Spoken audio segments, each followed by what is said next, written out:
আসসালামু আলাইকুম। আজকে দুপুরে এখানে আমি আমার পছন্দের ২ টা তরকারি দিয়ে ভাত খাচ্ছি। তো সবার ১ম এ এখানে আমি ডাঁটা শাক ভাজি দিয়ে ভাত খাচ্ছিলাম। আর সাথে ছিল আমাদের গাছের একদম টাটকা কচি লেবু। তো এই ডাঁটা শাক ভাজিটা আজকে আমি নিজেই করেছি এবং খেতে অনেক বেশি মজা হয়েছিল। আর এরকম শাক ভাজি আমার আসলে ভীষণ পছন্দের। এর সাথে যদি মাছ ভাজা হয় আমার আর কোনো কিছুই লাগে না। তবে আজকে মা দুপুরে শাক ভাজার সাথে আরও করেছিল কবুতরের মাংস ভুনা। আমাদের এলাকায় এখনকার সিজনে কবুতরের মাংস খেতে বেশ ভালো লাগে। কারণ এখন হচ্ছে গিয়ে আমাদের এলাকায় বড় বোতল।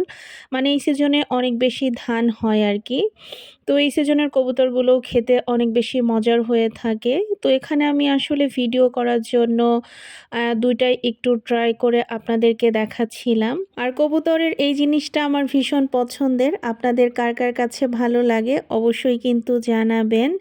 এবং দুপুরে আলহামদুলিল্লাহ ২ টো তরকারি দিয়েই ভীষণ মজা করে ভাত খেয়েছিলাম। আপনারা কে, কে খেলেন অবশ্যই জানাবেন।